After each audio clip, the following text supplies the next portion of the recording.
وہ کسی سے تپنے والی لڑکی نہیں تھی۔ اس نے فائل کو سلیقے سے میز پر رکھا اور ایک مغرور مگر انتہائی کراری مسکراہٹ کے ساتھ جواب دیا، غمزیار شاہ کھٹک، قانون کی کتابوں کو اور کھٹک خاندان کے سربوں کے پروجیکٹ کو صرف ایک لطیفہ سمجھنا شاید آپ کا مزاج ہو، لیکن ان کاغذات پر آپ کی انڈسٹریز کا مستقبل لکھا ہے اور اسے محفوظ رکھنا میری ذمہ داری ہے۔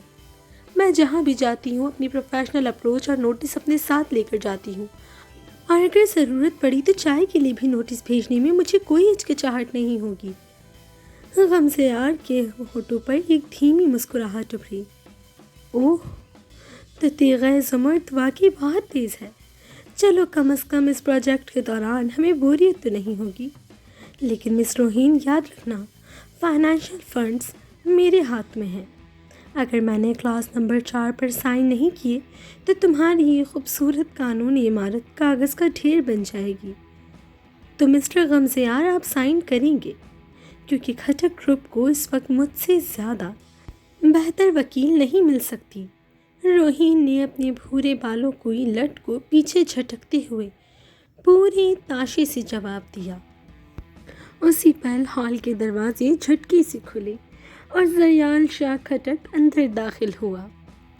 اس کے انداز میں عجیب سی لاپرواہی اور بیزاری تھی، جو اس کے ہر وقت چیزوں کو نقصان پہنچانے والے مزاج کو ظاہر کر رہی تھی۔ وہ عمر میں غمزیار سے کچھ چھوٹا تھا، 6 فٹ 1 انچ کا قد، گندمی مردانہ رنگت اور عقابی سیاہ آنکھیں جن میں اس وقت کوئی سنجیدگی نہیں تھی۔ بابا سائیں، وہ کسٹمز والی فائل مجھ سے کہیں مس پلیس ہو گئی ہے، اور ٹیکسٹائل ملز کا جو نیا آرڈر آیا تھا اس کی پیمنٹ کا چیک بھی باؤنس ہو گیا ہے۔ زریال نے لاؤنج میں آتے ہی لاپرواہی سے کہا، جیسے اسے اتنے بڑے نقصان کی کوئی پرواہ ہی نہ ہو۔ میر زمان کھٹک کا چہرہ غصے سے سرخ ہو گیا اور انہوں نے غصے سے تسبیح میز پر ماری۔ زریال، تم کبھی کوئی کام ذمہ داری سے نہیں کر سکتے۔ تم نے ہمیشہ کھٹک گروپ کا نقصان ہی کیا ہے۔ زریال دنیا کے لیے جتنا بھی لاپرواہ تھا، لیکن اپنے باپ میر زمان کی جلال اور اپنے بڑے بھائی غمزیار کے اس خوفناک دبدبے کے سامنے وہ اندر ہی اندر بالکل دب گیا۔ وہ غمزیار کے سامنے نظریں اٹھانے کی جرات بھی نہیں کر سکتا تھا۔ غمزیار نے اپنی گہری سرمئی آنکھیں زریال پر ٹکا دیں۔ اس کے دیکھنے کے انداز میں ایک ایسا حاکمانہ غرور اور سردی تھی کہ زریال نے فوراً اپنی نظریں نیچے کر لیں۔ بابا سائیں، آپ پریشان نہ ہوں، غمزیار نے انتہائی پرسکون اور مخملی آواز میں میر زمان سے کہا۔ میں نے کسٹمز کا معاملہ خود ہینڈل کر لیا ہے اور ٹیکسٹائل ملز کا نقصان بھی کور کر دیا ہے۔ زریال کا کیا گیا گند صاف کرنا میری روز کی عادت بن چکا ہے۔ غمزیار نے پھر رخ بدلا اور روہین کو دیکھا۔ اس کے ہونٹوں پر وہی پراسرار مسکراہٹ ابھری۔ تو مس روہین، ہمارے اس چھوٹے بھائی کی لاپرواہیوں کو نظر انداز کیجیے۔ کھٹک گروپ کا اصل دماغ آپ کے سامنے بیٹھا ہے۔ چائے پر نوٹس تیار رکھیے گا، میں بریک کے بعد ملتا ہوں۔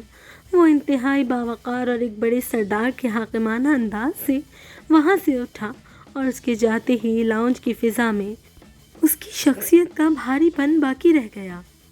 زریال نے گہرا سانس لیا، جیسے اس کے سر سے کوئی بھاری بوجھ ہٹا ہو، اور روہین کے سامنے ایک بار پھر شرمندگی سے سر جھکا دیا۔ کھٹک پیلس کے عقبی دالان میں رات کا اندھیرا گہرا ہو چکا تھا اور مارکلا کی ٹھنڈی ہوا ریشمی پردوں کو ہلا رہی تھی۔ ہال کے بھاری کاروباری ماحول سے دور یہ غمزیار کا ذاتی لاؤنج تھا، جہاں وہ صرف اپنے خاص موڈ میں بیٹھتا تھا۔ غمزیار شاہ کھٹک صوفے پر ٹیک لگائے بیٹھا تھا۔ اس کے گھنے سیاہ گھنگھرالے بال ماتھے پر بکھرے تھے اور وہ اپنی گہری سرمئی آنکھوں سے سلگتے ہوئے سگار کو دیکھ رہا تھا۔ وہ اپنی اسی جلادی مخملی والی پرسکون حالت میں تھا جب لاؤنج کا دروازہ کھلا اور زریال شاہ کھٹک اندر داخل ہوا۔ زریال نے اپنے کوٹ کو لاپرواہی سے کرسی پر پھینکا، آستینیں اوپر چڑھائیں، غمزیار کے بالکل سامنے بڑے سنگ مرمر کے اسٹول پر بیٹھ گیا۔ ہال میں بابا کے سامنے جو دباؤ تھا وہ یہاں آ کر ایک شوخ بھائی چارے میں بدل چکا تھا۔ یار زیار، آپ بھی کمال کرتے ہیں، بابا کے سامنے آپ نے جس طرح میرا گن صاف کیا، سچ کہوں تو مجھے لگا آج میری ٹیکسٹائل ملز کی نوکری پکی گئی۔ زریال نے اپنی عقابی سیاہ آنکھوں میں شرارت سجاتے ہوئے طنزیہ ہنسی ہنس کر کہا۔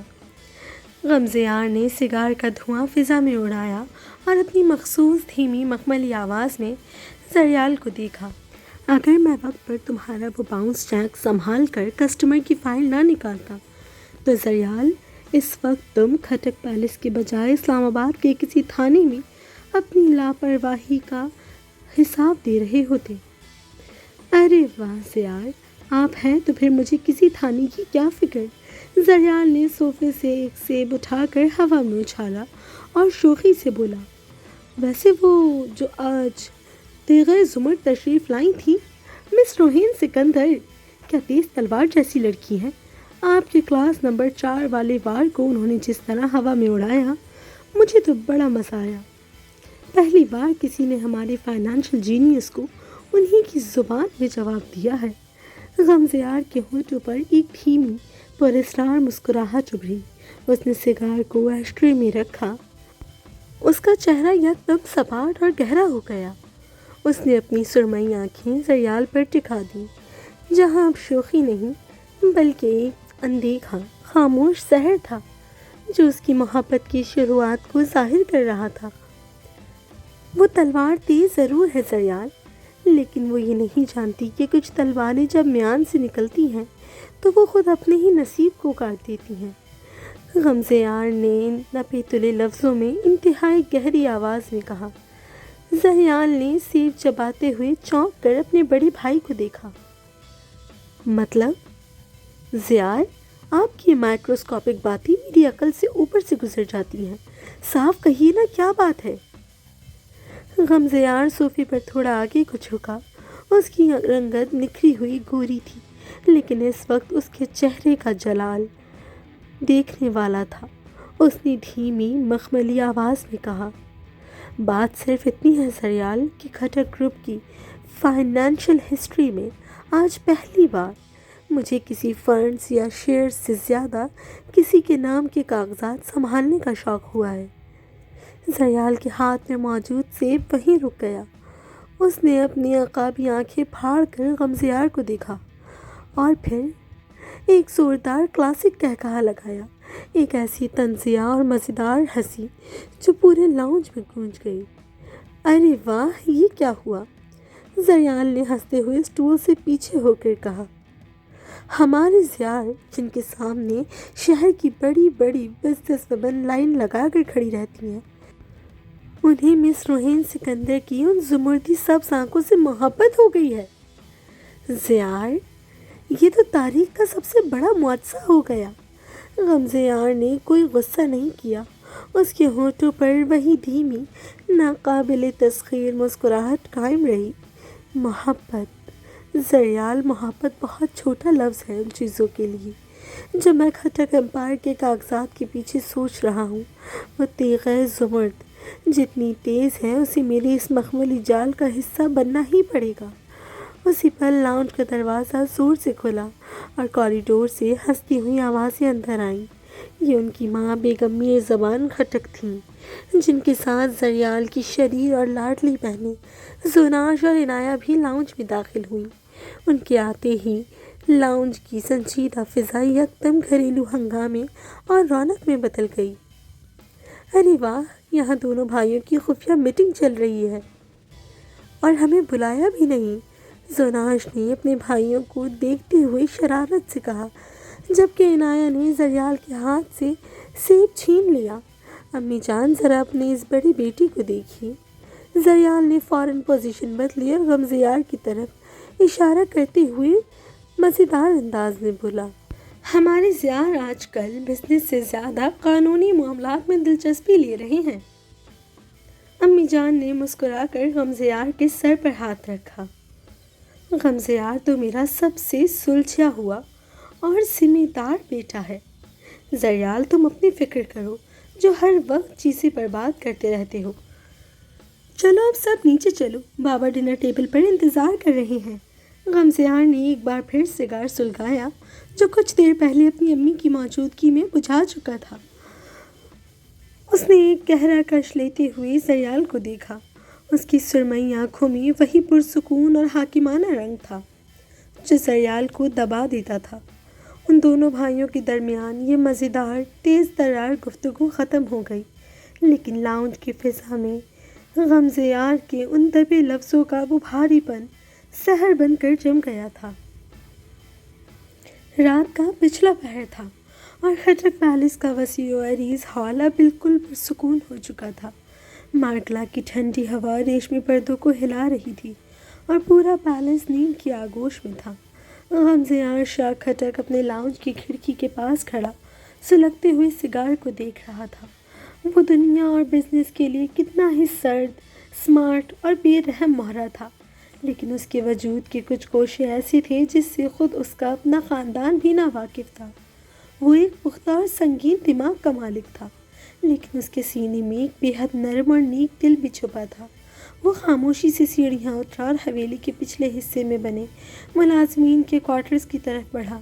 وہاں کھٹک پیلس کا ایک بے حد بوڑھا ملازم رحیم چچا شدید علالت کی وجہ سے بستر پر لیٹا ہانپ رہا تھا۔ جیسے ہی غمزیار اندر داخل ہوا، رحیم چچا نے کمزوری سے اٹھنے کی کوشش کی، لیکن غمزیار نے انتہائی نرمی سے ان کے کندھے پر ہاتھ رکھ کر انہیں دوبارہ لٹا دیا۔ اس نے خاموشی سے بستر کے پاس پڑے اسٹول پر ادویات کا ڈبہ دیکھا، پانی کا گلاس اٹھایا اور رحیم چچا کو اپنے ہاتھوں سے دوائی کھلائی۔ اس کی گہری سرمئی آنکھوں میں اس وقت کوئی تکبر نہیں تھا، بلکہ ایک ایسی نرمی اور مٹھاس تھی جو میٹھی شہد جیسی پاکیزہ تھی۔ اس نے رحیم چچا کے کمزور کانپتے ہوئے پیروں کو دیکھا جن پر سردی کی وجہ سے چادر ٹھیک سے نہیں لگی تھی۔ اس نے رحیم چچا کے کمزور کانپتے ہوئے پیروں کو دیکھا جو سردی کی وجہ سے ٹھٹر رہے تھے۔ دنیا کا وہ سب سے بڑا فائنانشل جینیس جس کے ایک اشارے پر کروڑوں کی ڈیلز کینسل ہو جاتی تھیں، وہ جھکا اور اس نے انتہائی عاجزی اور احترام کے ساتھ اس بوڑھے ملازم کے پیروں پر کمبل ٹھیک کیا اور ان کے تلووں پر مالش کرنے لگا تاکہ انہیں سکون مل سکے۔ وہ ورکرز کے یتیم بچوں کے تعلیمی فنڈز خود مانیٹر کرتا تھا اور کسی کے دکھ میں بابا کو بتائے بغیر خود کھڑا ہو جاتا تھا۔ اس کے اندر کا یہ انسان اتنا خوبصورت تھا کہ کوئی سوچ بھی نہیں سکتا تھا۔ زیار صاحب، اللہ آپ کو سلامت رکھے، آپ تو اس خاندان کا سایہ ہیں۔ رحیم چچا کی آنکھوں سے احترام اور محبت کے آنسو نکل آئے۔ غمزیار نے کوئی جواب نہیں دیا، بس ان کے سر پر ہاتھ رکھ کر خاموشی سے باہر نکل آیا۔ اگلی صبح کھٹک پیلس کے ڈائننگ ہال میں کہکہوں کی آوازیں گونج رہی تھیں۔ بیگم میر زمان کھٹک انتہائی محبت سے غمزیار کے پلیٹ میں کباب رکھ رہی تھیں۔ ان کے چہرے پر ایک ماں جیسی سچی مٹھاس اور بے پناہ ممتا تھی۔ میرے غمزیار نے پچھلے 1 مہینے سے دن رات ایک کر کھٹک گروپ کو اتنے بڑے خسارے سے نکالا ہے۔ میرے بچے کو تو نظر ہی لگ گئی ہے، دیکھو ذرا چہرہ کتنا اتر گیا ہے۔ بیگم میر زمان نے انتہائی نرمی سے غمزیار کے سر پر ہاتھ پھیرتے ہوئے کہا۔ ان کے ساتھ بیٹھی زناش اور عنایہ نے بھی فوراً محبت سے اپنے بڑے بھائی کی تعریفوں کے پل باندھ دیے۔ غمزیار کے ہونٹوں پر وہی مخصوص دھیمی اور مخملی مسکراہٹ ابھری۔ وہ خاندان کا وہ مضبوط ستون تھا جس سے اس کی ماں اور بہنیں بے حد پیار کرتی تھیں، اور وہ ان سب کے لیے لوہے کی دیوار بنا رہتا تھا۔ امی جان، آپ زیار کو مکھن لگانا بند کریں، بابا کے بعد اس گھر کے اصل سلطان یہی ہیں۔ زریال نے مسکرا کر سیٹ سنبھالتے ہوئے کہا۔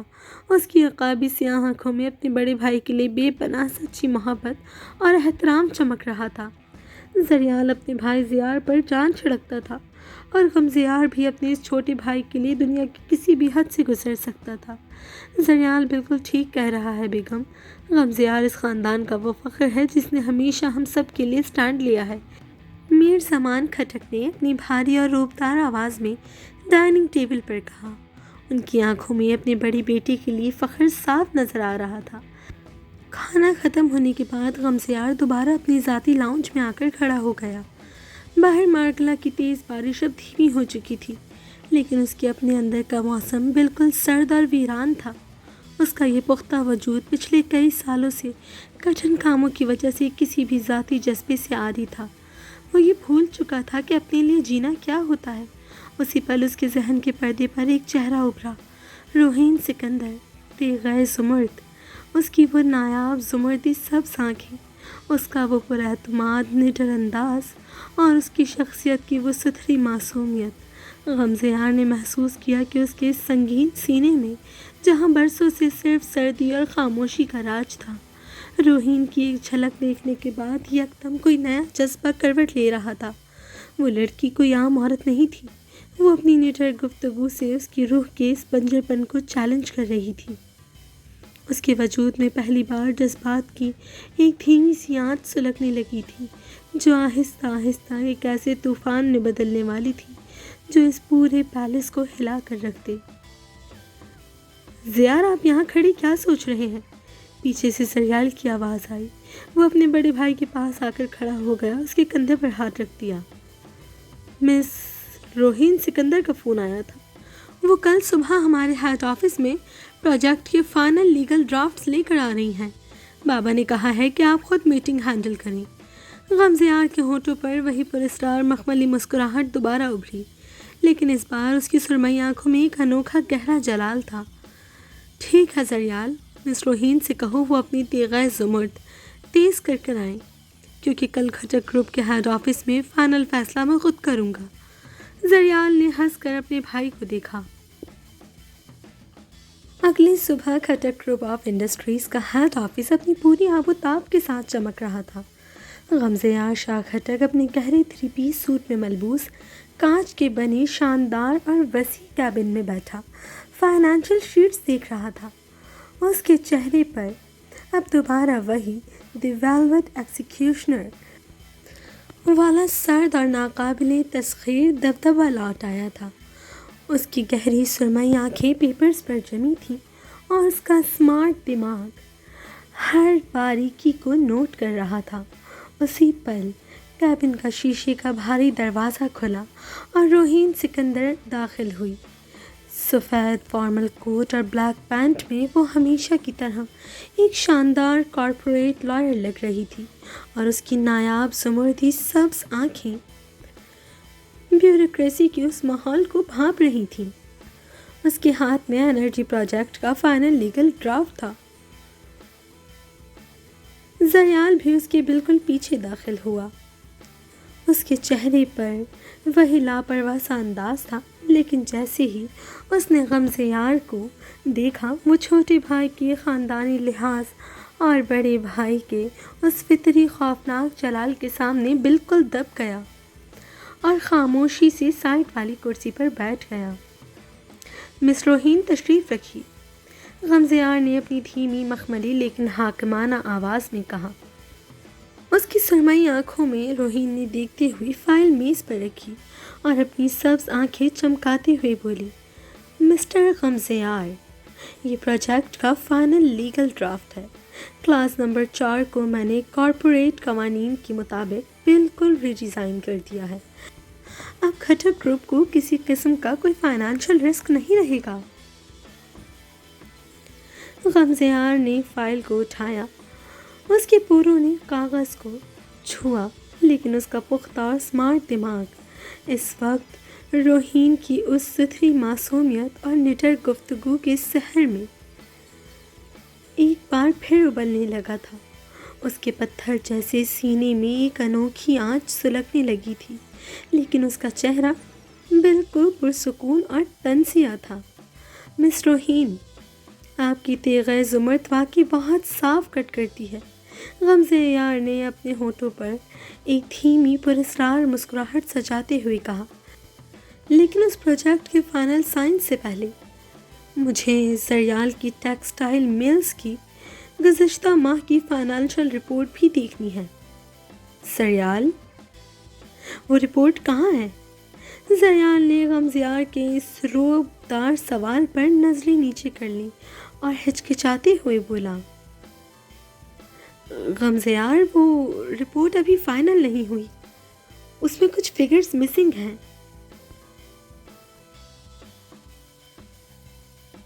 غمزیار نے فائل کو میز پر پٹکا۔ آواز اتنی بھاری تھی کہ زریال اندر سے بالکل سہم گیا۔ زریال، مس روحین سکندر جیسے پروفیشنلز کے سامنے تمہاری اس لاپرواہی کا حساب میں گھر جا کر لوں گا۔ ابھی تم باہر جا کر کسٹمز کے کلیئرنس پیپرز چیک کرو۔ زریال نے خاموشی سے سر جھکایا اور کیبن سے باہر نکل گیا۔ اب کمرے میں صرف غمزیار اور روحین اکیلے تھے۔ غمزیار نے دوبارہ روحین کو دیکھا اور اس کی سرمئی آنکھوں کا رعب اب دگنا ہو چکا تھا۔ مس روحین، آپ کے لیگل ڈرافٹس تو کمال ہیں، لیکن کھٹک گروپ کا مینیجنگ ڈائریکٹر اتنی آسانی سے کسی پیپر پر سائن نہیں کرتا۔ کلاس نمبر 6 میں کچھ فائنانشل تبدیلیاں میں خود کروں گا۔ روحین نے اپنی زمردی سبز آنکھیں غمزیار کی آنکھوں میں کاٹ دیں۔ مسٹر غمزیار، قانون میری انگلیوں پر چلتا ہے اور میں اپنے ڈرافٹ میں کسی ایسی تبدیلی کی اجازت نہیں دوں گی جو میرے کلائنٹ کے خلاف جائے۔ غمزیار کھلکھلا کر ہنس پڑا، ایک ایسی مخملی لیکن حاکمانہ ہنسی جس نے روحین کو اندر سے الرٹ کر دیا۔ ہم بھی یہی دیکھنا چاہتے ہیں مس روحین کہ آپ کا قانون زیادہ مضبوط ہے یا کھٹک گروپ کی یہ فائنانشل پاور۔ وقت کی بساط پر مہریں بہت تیزی سے پلٹ چکی تھیں۔ کھٹک پیلس کے در و دیوار اس بات کے گواہ تھے کہ زریال اور روحین، جسے زریال اب بے حد شائستگی اور محبت سے روحی پکارتا تھا، ایک دوسرے کے عشق میں اس حد تک گرفتار ہو چکے تھے کہ ان کی محبت اب ایک ناقابل تسخیر حقیقت بن چکی تھی۔ زریال کا وہ لاپرواہ انداز روحی کی زمردی سبز آنکھوں کی پناہ میں آ کر ایک سچے اور وفادار ہم سفر کی شکل اختیار کر چکا تھا۔ لیکن یہ سب غمزیار شاہ کے لیے ایک ایسی قیامت تھی جو اس کی روح کو ہر روز جلاتی تھی۔ وہ جو اپنی انگلیوں پر دنیا کو نچاتا تھا، وہ روحی اور زریال کی اس شدت محبت کے سامنے اندر سے بالکل تڑپ کر رہ گیا تھا اور حسد کی اس آگ کو اب مزید اپنے اندر دفن نہیں کر پا رہا تھا۔ رات کے آخری پہر جب بارش کھٹک پیلس کے شیشوں پر ایک ہولناک شور کے ساتھ برس رہی تھی، روحین ہیڈ آفس کی کچھ اہم فائلز گاڑی میں بھول جانے کی وجہ سے دوبارہ نیچے لاؤنج میں آئی۔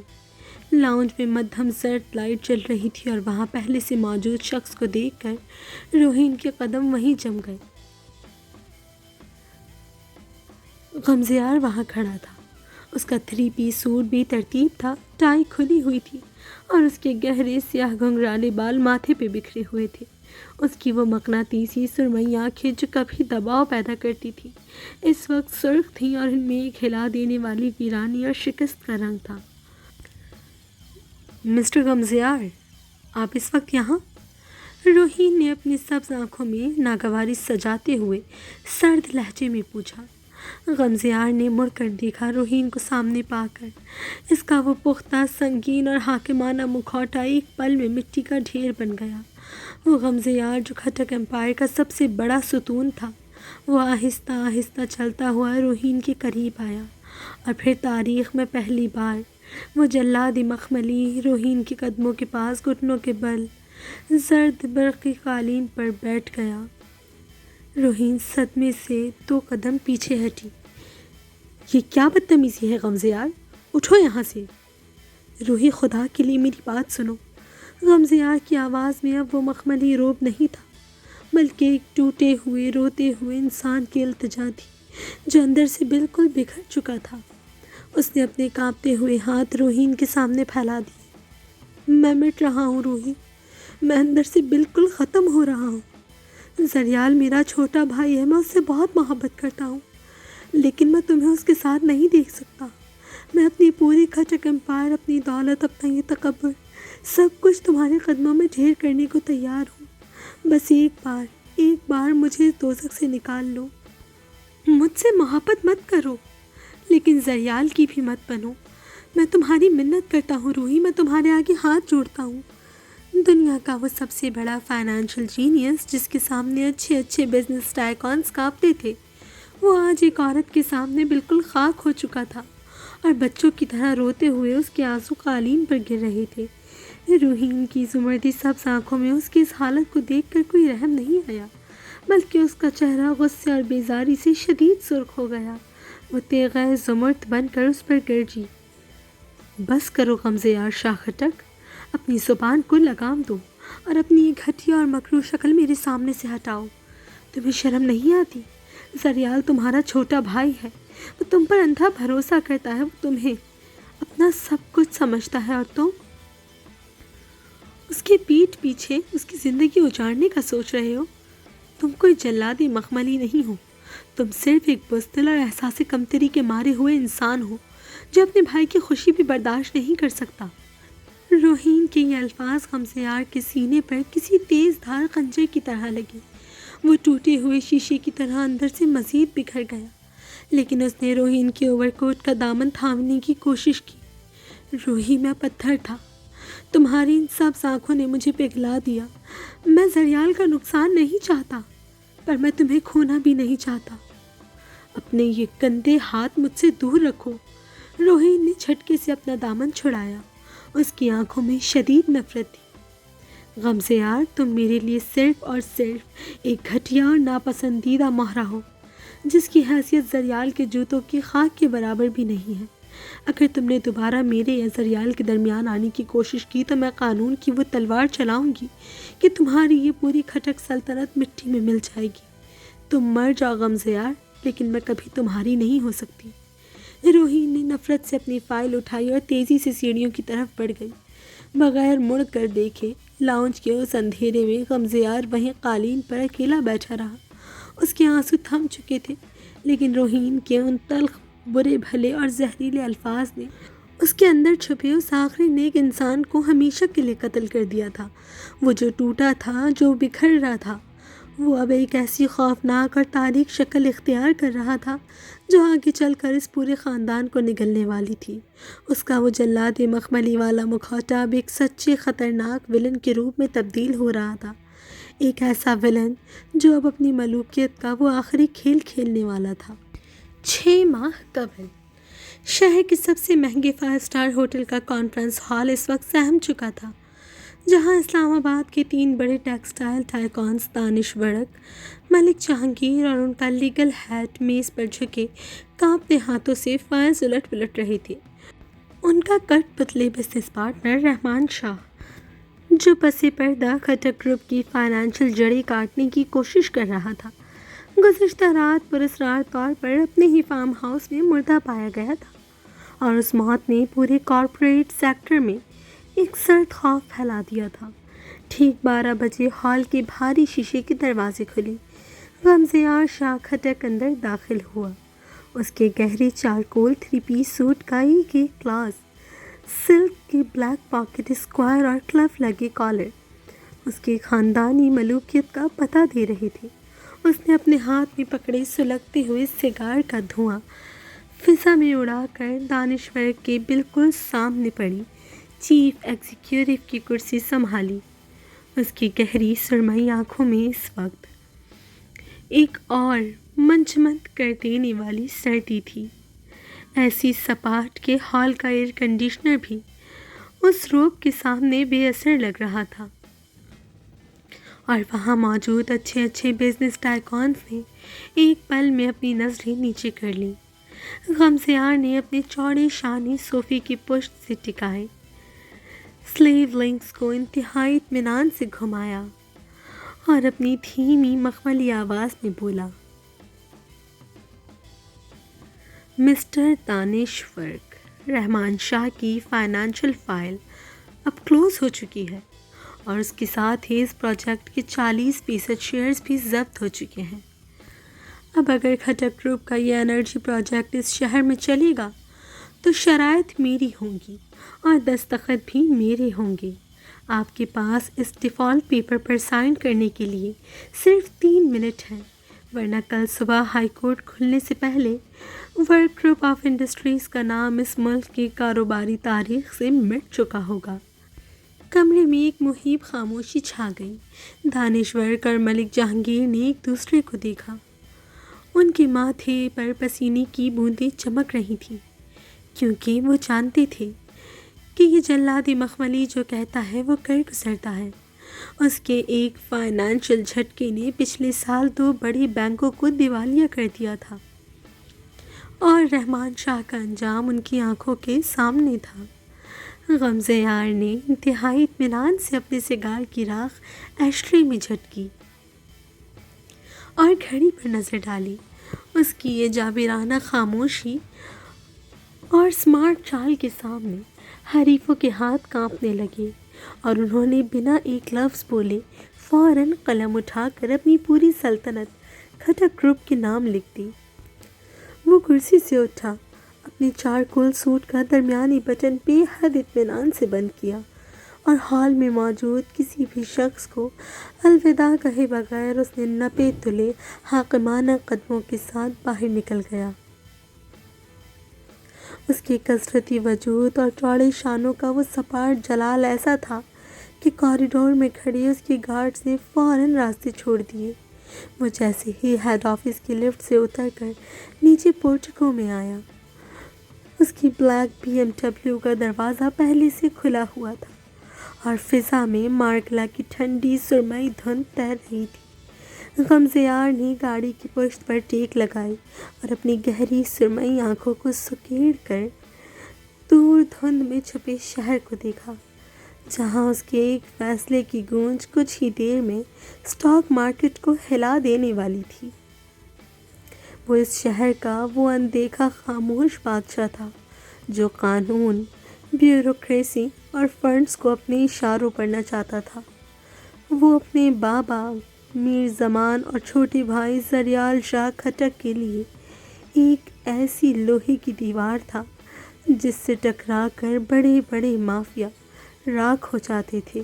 اس کے وجود میں اب کوئی رحم، کوئی پشیمانی باقی نہیں رہی تھی، کیونکہ وہ ان گھر والوں کے ہر گند کو صاف کرتے کرتے خود کو اندر سے بالکل مار چکا تھا اور اپنے ملوکیت کے اس تاج کے پیچھے ایک ایسا سرکش انسان بن چکا تھا جس کی بساط کو چیلنج کرنا موت کو دعوت دینے کے برابر تھا۔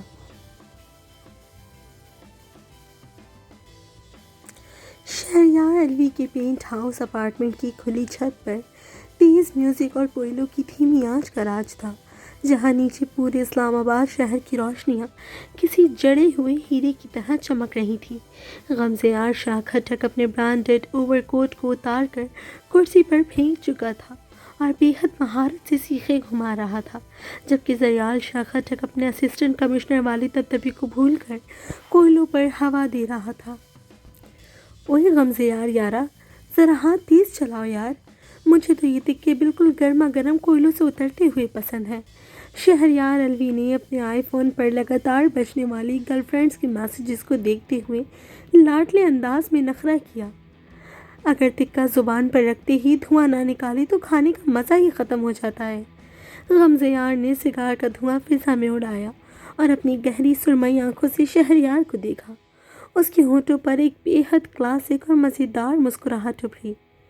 شہریار، اگر تجھے اتنے ہی گرما گرم تکے پسند ہیں تو ایک کام کر، ان لوہے کی سیخوں کو چھوڑ، تجھے ہی اس سیخ میں پرو دیتا ہوں اور تیرے منہ میں کچا گوشت ٹھونس دیتا ہوں۔ کوئلوں پر تو خود ہی ساتھ ساتھ پکتا رہے گا اور وہیں سے ہاتھ کے ہاتھ گرم گرم نوچ کر کھاتا بھی رہے گا۔ تیرا وقت بھی بچے گا اور تیری یہ گرما گرم کھانے کی حسرت بھی پوری ہو جائے گی۔ زریال شاہ کھٹک یہ سنتے ہی کھلکھلا کر ہنس پڑا اور شہریار کے کندھے پر مکہ مارا۔ ارے واہ غمزیار، آپ نے تو کمال کر دیا۔ ویسے شہریار، اس سیخ پر پکے ہوئے تمہاری ان 4 الگ الگ گرل فرینڈز کو سنبھالنا بھی آسان ہو جائے گا، جو اس ویکینڈ پر تمہارے میسیجز کا انتظار کر رہی ہیں۔ شہریار نے تڑپ کر اپنا فون جیب میں چھپایا اور زریال کو گھورا۔ ابے زریال، تو چپ کر، بندہ اتنا ہینڈسم اور دل پھینک ہو تو لڑکیاں تو دیوانی ہوں گی ہی نا، اور تو جو آج کل خود کو بڑا دل پھینک سمجھنے لگا ہے، ذرا سنبھل کر۔ عشق و محبت اپنی جگہ پر، کھٹک خاندان کا بھرم اور بابا کا روب ذہن میں رکھنا۔ ایسا نہ ہو کہ کسی لڑکی کے چکر میں اپنی یہ نوکری داؤ پر لگا بیٹھو۔ غمزیار ان دونوں یاروں کی اس شوخی پر دھیمے سے ہنس دیا اور پکے ہوئے تکے پلیٹ میں نکال دیے۔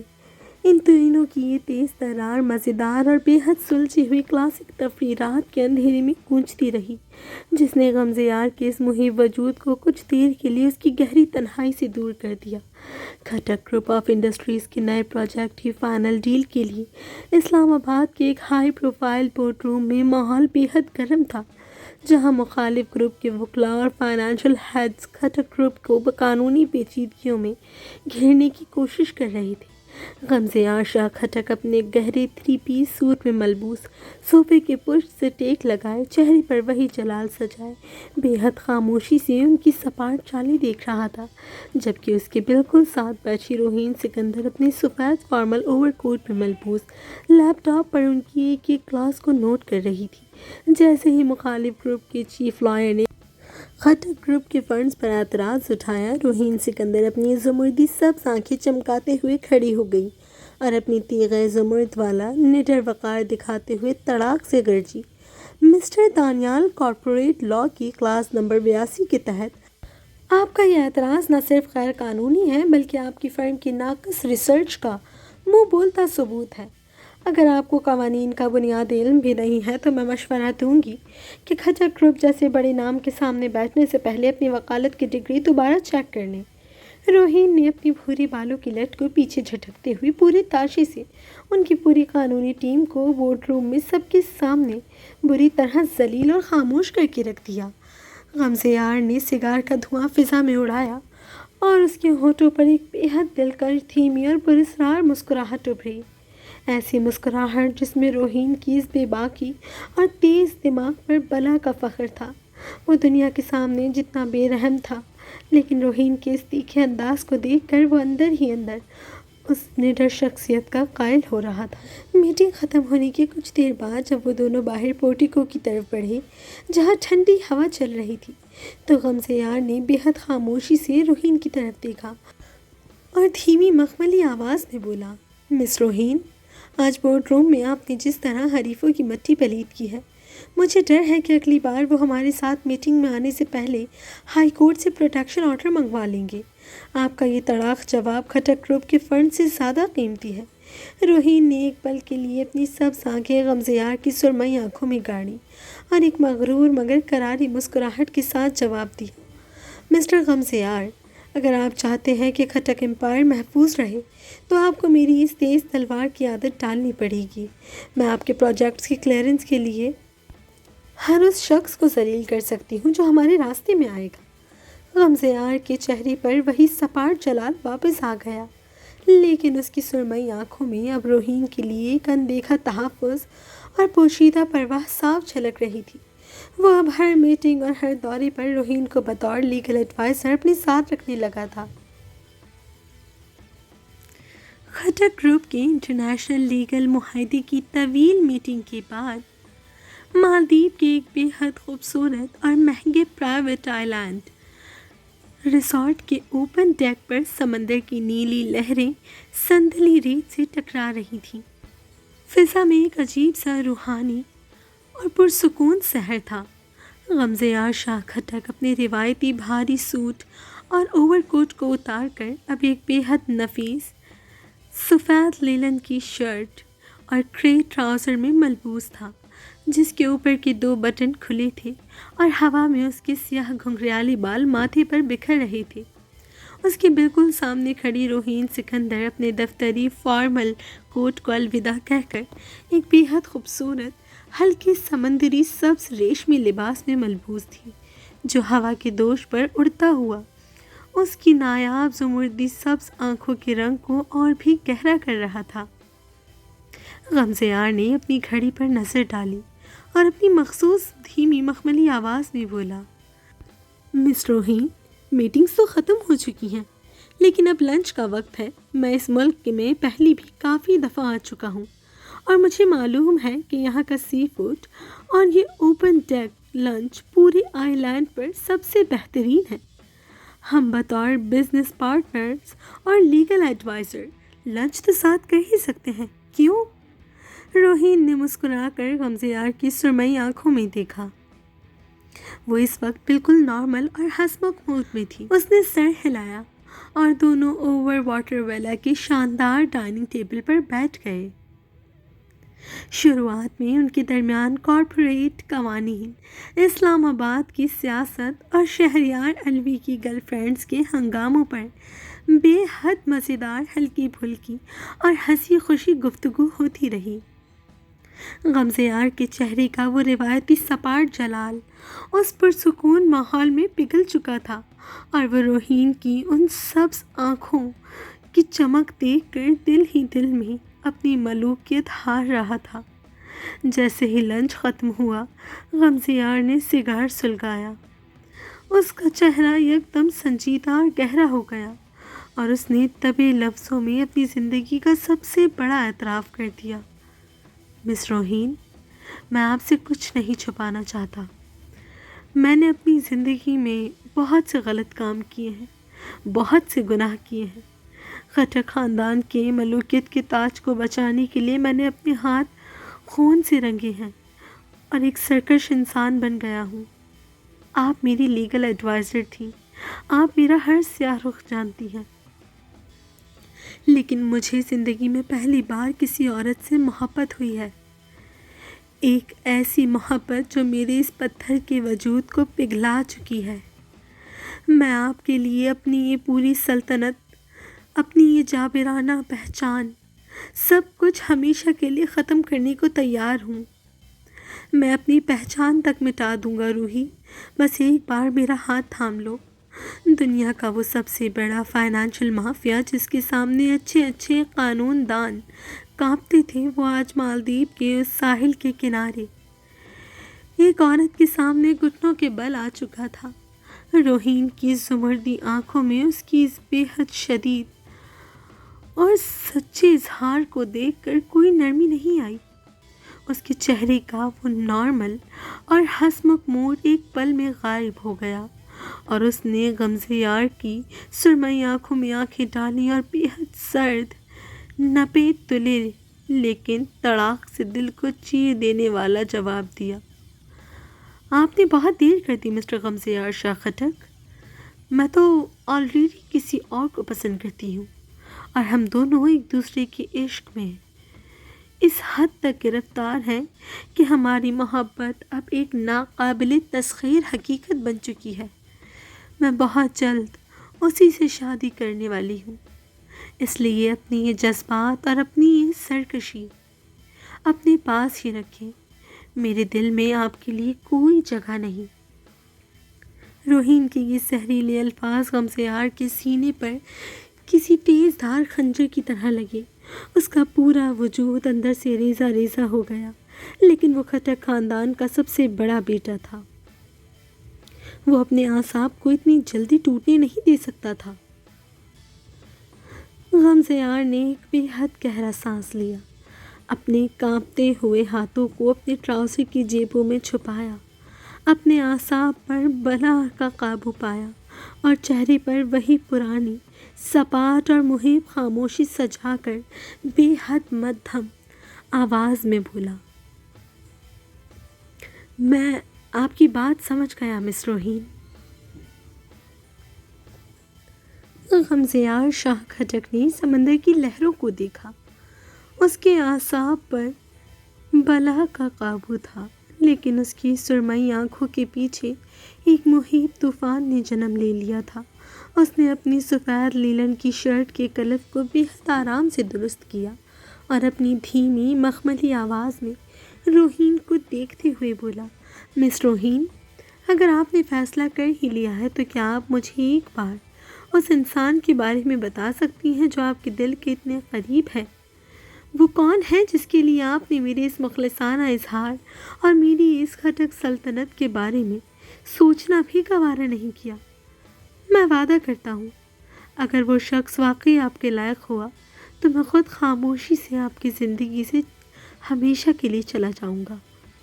روہین سکندر نے اپنی زمردی سبز آنکھیں چمکائیں، اس کے چہرے پر اپنے عشق کا ایک بے حد پاکیزہ اور مغرور مان تھا۔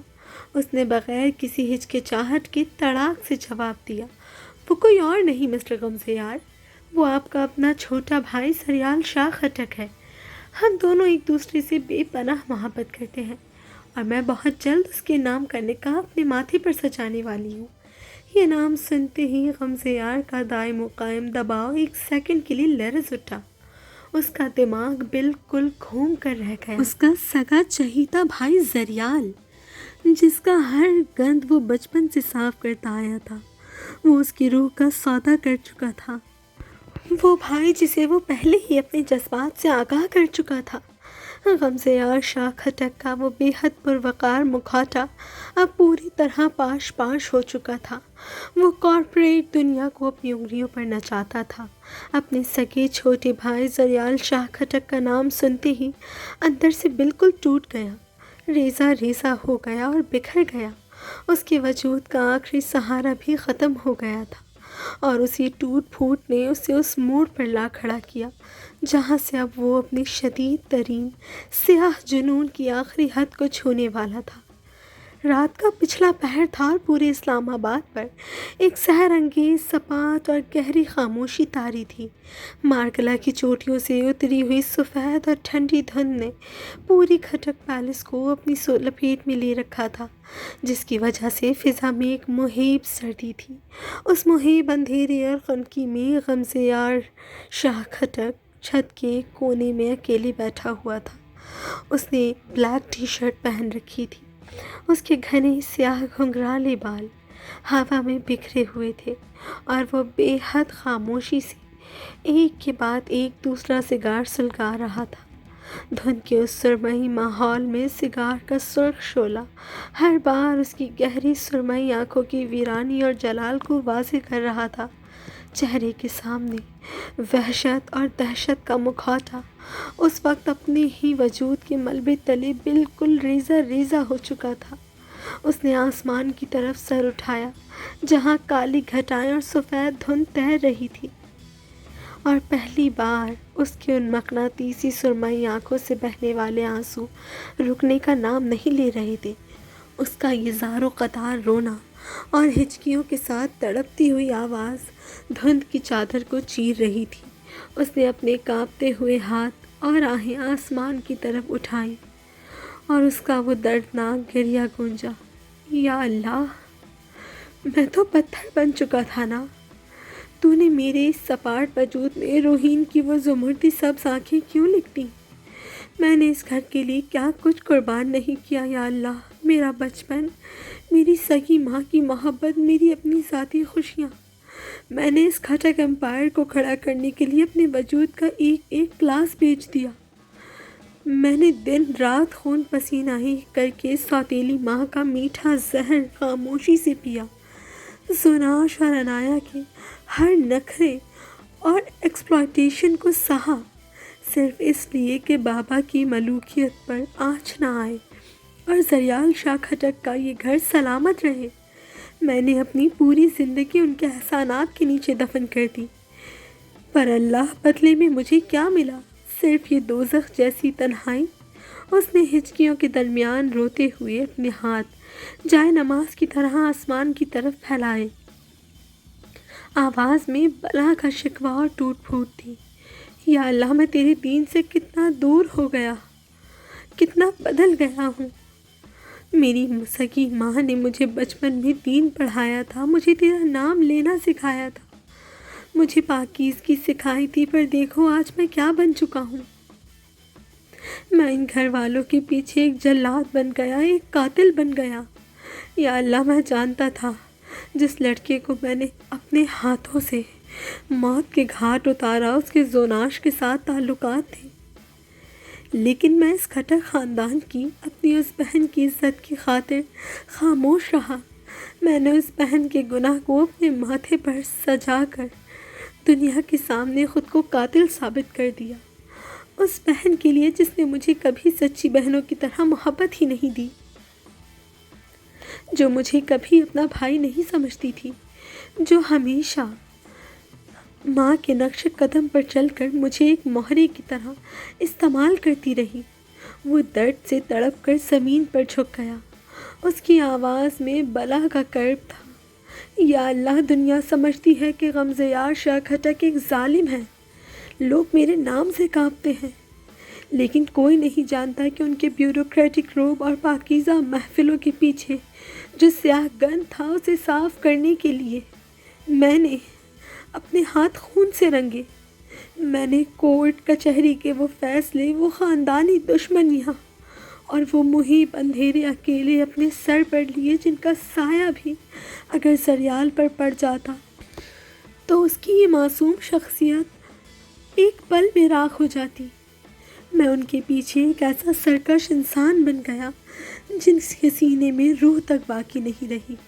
میں نے کھٹک امپائر کی ملوکیت کا تاج بچانے کے لیے اپنی عاقبت داؤ پر لگا دی، اور آج وہی زریال میرے ان تمام احسانات کو، میری ان تمام راتوں کی قربانیوں کو بھلا کر مجھ سے میری زندگی، میری روحین مانگ رہا ہے۔ یا اللہ، میں زریال کا نقصان نہیں دیکھ سکتا، وہ میرا سگا بھائی ہے، میں اس سے بہت محبت کرتا ہوں، لیکن میں روحی کے بغیر اندر سے مر رہا ہوں۔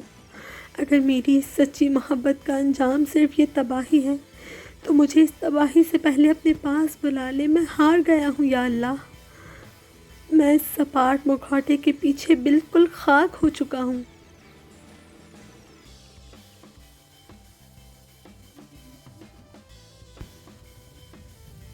6 ماہ بعد صبح ہو چکی تھی، لیکن کھٹک پیلس کی فضا میں رات کا وہ ہولناک سسپینس اب بھی معلق تھا۔ زریال خان کھٹک اپنے ذاتی لاؤنج میں اکیلا کھڑا کھڑکی سے باہر دیکھ رہا تھا۔ اس کی عقابی سیاہ آنکھوں میں آج کوئی لاپرواہی نہیں تھی، بلکہ ایک ایسا گہرا اور جان لیوا سچ اس کے سامنے کھل چکا تھا جس نے اس کے پورے وجود کو ہلا کر رکھ دیا تھا۔ اسے معلوم ہو چکا تھا کہ اس کا بڑا بھائی، اس کا غمزیار روحی کے عشق میں کس طرح پاگل ہو چکا ہے، اور رات کو کس طرح اس کے سامنے گھٹنوں کے بل بیٹھ کر بکھر گیا تھا۔ زریال کا دل خون کے آنسو رو رہا تھا۔ غمزیار نے آج تک اس خاندان کے لیے، اس کے اپنے لیے اپنا سب کچھ مارا تھا، پورا امپائر کھڑا کیا تھا، ہر چیز جوڑ کر رکھی تھی اور اس کا ہر گند صاف کیا تھا۔ وہ غمزیار کے ان احسانات کو کیسے بھلا سکتا تھا؟ زریال کے اندر اپنے بھائی کے لیے کوئی نفرت یا غصہ نہیں تھا، وہ اس سے بے حد محبت کرتا تھا، لیکن جب بات اس کی اپنی روحی کی آئی تو اس کی سچی اور شدت محبت نے اس کے اندر ایک ایسا فلو پیدا کیا کہ وہ اپنے قدم پیچھے نہیں ہٹا سکا۔ وہ غمزیار سے نفرت نہیں کر سکتا تھا، لیکن وہ روحی کو کھو بھی نہیں سکتا تھا۔ وہ اپنی محبت کو پانے کے لیے اپنے بھائی کے احسانات کے تلے دبی ہونے کے باوجود اپنے فیصلے پر ڈٹ گیا۔ زریال آہستہ آہستہ چلتا ہوا غمزیار کے اسٹڈی روم میں داخل ہوا۔ غمزیار شب خوابی کے لباس میں ملبوس سگار کا دھواں اڑا رہا تھا اور اس کا چہرہ ہمیشہ کی طرح بالکل سپاٹ اور حاکمانہ تھا۔ زریال نے بڑے بھائی کے اس فطری خوفناک جلال کے سامنے نسلیں جھکائیں۔ اس کی آواز میں دباؤ اور درد تھا۔ غمزیار، مجھے سب معلوم ہو چکا ہے، مجھے معلوم ہے کہ آپ روحی سے، لیکن میں روحی کے بغیر نہیں جی سکتا۔ آپ نے اس گھر کے لیے میرے لیے اپنا سب کچھ قربان کیا ہے۔ میں زندگی بھر آپ کا احسان مند رہوں گا، لیکن میں روحی کا ساتھ نہیں چھوڑ سکتا۔ میں آپ سے نفرت نہیں کر سکتا بھائی، لیکن میں اپنی محبت سے دغا بھی نہیں کر سکتا۔ میں روحی کو پا کر رہوں گا۔ غمزیار نے کوئی غصہ نہیں کیا، اس کے ہونٹوں پر وہی پراسرار مخملی مسکراہٹ ابھری، لیکن اس کی سرمئی آنکھوں میں اب موت کا ایک اندیکھا سایہ اتر چکا تھا۔ زریال، تم میرے چھوٹے بھائی ہو، اور جہاں تک میری محبت کی بات ہے تو تم میرے جذبات سے اچھی طرح واقف تھے۔ اس کے بعد بھی تم نے اس سے محبت کی، تم نے مجھ سے جینے کی آخری امید بھی چھین لی۔ پتہ ہے کیا، آپ ہر اس انسان سے جیت سکتے ہو جو آپ کے محبوب کو چاہے، پر آپ اسے ایک انسان سے بری طرح ہار جاتے ہو جسے آپ کا محبوب چاہتا ہے۔ خیر کوئی بات نہیں، تمہارے لیے بھی شاید میں بس گند صاف کرنے کا سامان ہوں۔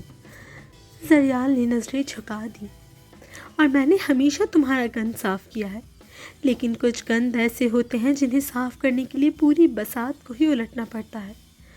اس گفتگو کے بعد غمزیار اپنے ذاتی کمرے میں چلا گیا۔ اس نے اپنے موبائل پر ایک بے حد اداس غمزدہ موسیقی کی پلے لسٹ آن کی، جس کی مدھم دھنی کمرے کی تنہائی کو اور گہرا کر رہی تھی۔ وہ جو دنیا کے لیے دی ویلویٹ ایگزیکیوشنر تھا، وہ آج رات اپنے ہی اندر کے دوزخ میں جل رہا تھا اور بالکل خاک ہو چکا تھا۔ اس نے وضو کیا اور کمرے کے وسط میں جائے نماز بچھا کر بیٹھ گیا۔ رات کے پچھلے پہر جب وہ سجدے میں گیا تو اس کے فولادی کثرتی شانے بچوں کی طرح ہلنے لگے، اور اس کی مقناطیسی سرمئی آنکھوں سے بہنے والے آنسو جائے نماز کو بھگو رہے تھے۔ اس نے اپنے ہاتھ اللہ کے سامنے پھیلا دیے، اور اس کی دھیمی تڑپتی ہوئی آواز نے کمرے کی خاموشی کو چیر کر رکھ دیا۔ یا اللہ، میں تو پتھر تھا نا، پھر تو نے میرے اس پتھر کے سینے میں روہین کی وہ سبز آنکھیں کیوں لکھ دی؟ میں نے کبھی اپنے لیے کچھ نہیں مانگا، میں نے ہمیشہ میر زمان کے امپائر کو سنبھالا، زریال کے نقصانات کو اپنے کندھوں پر اٹھایا، میں نے تو سب کو جوڑ کر رکھا، پر میرے اپنے بخت میں یہ اداسی کیوں لکھ دی؟ یا اللہ، زریال میرا سگا بھائی ہے، میں اس کا نقصان نہیں دیکھ سکتا، پر میں روحی کے بغیر اندر سے مر رہا ہوں۔ اگر میری اس اندھی اور سچی محبت کا انجام صرف تباہی ہے تو مجھے اس تباہی سے پہلے اپنے پاس بلا لے۔ میں ہار گیا ہوں یا اللہ، میں اس مخملی جلال کے پیچھے بالکل خاک ہو چکا ہوں۔ اس کی یہ جذباتی اور دل کو چیر دینے والی دعا اس کے وجود کے اس نیک اور مظلوم انسان کا آخری مرتبہ تھا جو دنیا کی نظروں سے اوجھل تھا۔ غمزیار کی سازشیں جو اس نے اپنے اس شدید جنون میں آخری بار رچی تھیں تاکہ وہ روحی کو پا سکے، زریال کے سامنے آ چکی تھی، لیکن ان سازشوں کے پیچھے کوئی نفرت نہیں تھی، صرف روحی کو پانے کی ایک آخری ہاری ہوئی التجا تھی۔ آج کھٹک پیلس کا وہی ہال زندگی اور موت کا آخری میدان بن چکا تھا۔ باہر مارکلا پر ایک ہولناک طوفان تھا اور اندر ایک بھائی کا دوسرے بھائی کے سامنے آخری انصاف۔ غمزیار کھٹک ہال کے وسط میں زخمی حالت میں گھٹنوں کے بل گرا ہوا تھا، اس کے جسم سے خون بہہ رہا تھا، لیکن اس کی شخصیت کا وہ جادو، وہ مغرور جلال اور اس کی سرمئی آنکھوں کا تکبر اب بھی برقرار تھا۔ وہ رویا نہیں، وہ چلایا نہیں، وہ بالکل ایک ہارے ہوئے بادشاہ کی طرح باوقار کھڑا تھا۔ زریال خان کھٹک اپنے پورے دبدبے اور فولادی عزم کے ساتھ روہین کو اپنے پیچھے چھپائے کھڑا تھا۔ اس کا ریوالور سیدھا غمزیار کے سینے پر تھا۔ اس کی آنکھوں میں بڑے بھائی کے لیے محبت اب بھی تھی، لیکن روحی کے تحفظ کا فرض بھاری تھا۔ کھیل ختم ہو گیا غمزیار، تمہاری اس اندھی اور تباہ کن دیوانگی نے آج تمہیں اس موڑ پر لا کھڑا کیا۔ زریال کی آواز میں ایک حتمی اور سرد فیصلہ تھا، لیکن اس کی اپنی عقابی سیاہ آنکھوں سے بھی آنسو بہہ رہے تھے۔ ٹھا! ایک آخری گولی چلی، غمزیار کے سینے کو چیرتی ہوئی نکل گئی اور وہ زرد برقی قالین پر گرا، لیکن اس کے چہرے کی وہ مخصوص دھیمی اور پراسرار مسکراہٹ اب بھی قائم تھی۔ اس نے اپنے خون آلود ہاتھ سے اپنے گھنگریالے بال پیچھے جھٹکے اور اس کی سحر انگیز سرمئی آنکھیں آخری بار روہین سکندر کے چہرے اور اس کی سبز آنکھوں پر جم گئیں۔ زریال، تم جیت گئے، تم نے اس کا نکاح جیت لیا۔ غمزیار نے تڑپتے ہوئے اپنی نظریں روہین پر جمائیں، اس کی سرمئی آنکھوں کا سیاہ جنون آخری سانس تک قائم تھا۔ لیکن روہین، میری اس بے پرواہ، پاگل اور شدید محبت کا جو رنگ میں نے تمہارے وجود پر چھوڑا ہے نا، وہ یہ عالی شان جنٹلمین زریال کبھی نہیں دھو پائے گا۔ اس نے ایک آخری گہرا سانس لیا، اس کے ہونٹوں سے خون کا قطرہ گرا، لیکن اس کا تکبر برقرار رہا۔ میں مر رہا ہوں زریال، لیکن میں تم دونوں کے بخت کے درمیان ایک ایسا گہرا اور دائمی داغ بن کر جا رہا ہوں جو کبھی نہیں مٹے گا۔ اب جب بھی تم روہین کو گلے لگاؤ گے، تمہیں غمزیار کی تڑپ اور اس کا لا حاصل عشق محسوس ہوگا۔ میں تم دونوں کے درمیان ایک دائمی اداسی بن کر ہمیشہ زندہ رہوں گا۔ غمزیار شاہ کھٹک کی سرمئی آنکھیں ہمیشہ کے لیے بند ہو گئیں اور اس کے چہرے کا وہ جلال اور تکبر وہیں جم گیا۔ حال میں ایک ہولناک اور طویل خاموشی چھا گئی۔ غمزیار مر چکا تھا، لیکن زریال اور روہین جانتے تھے کہ وہ ہارا نہیں تھا۔ اس کی موت نے ان کی جیت کو بھی ایک ایسا رنگ دے دیا تھا جو کبھی پھیکا نہیں پڑ سکتا تھا، کیونکہ اس کے مرنے کے بعد ان کے دلوں میں اس کی محبت کی تڑپ کی گونج ہمیشہ باقی رہنی تھی۔ ولن مر چکا تھا اور کہانی اسی موت کے موڑ سے ہمیشہ کے لیے زندہ ہو گئی تھی۔ بارش تھم چکی تھی، لیکن مارگلا کی پہاڑیوں پر دھند کی ایک گہری چادر تنی ہوئی تھی۔ زریال نے روحین کا ہاتھ تھاما، جو اب بھی غمزیار کی آخری مسکراہٹ کے سحر میں گم تھی۔ زریال نے روحی کو اپنے سینے سے لگا لیا اور دونوں کی محبت میں اب غمزیار کا وہ درد ایک ابدی اذیت بن چکا تھا جو صرف عاقبت عشق کا مقدر ہوتی ہے۔